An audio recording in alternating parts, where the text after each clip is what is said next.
আমার ওই ছোটবেলা খুবই দুঃখ কষ্ট নিয়ে মানুষ হয়েছি।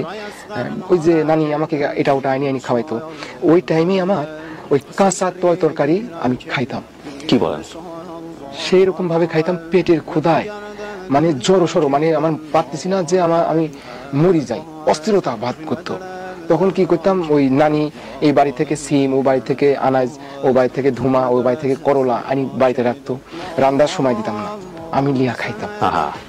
এই তিতো যদিও লাগতো, যখন পেটটা ভরে যাইতো তখন অনুভূতি করতাম যে আমার এটা কইলি খেলাম তিতো লাগছে।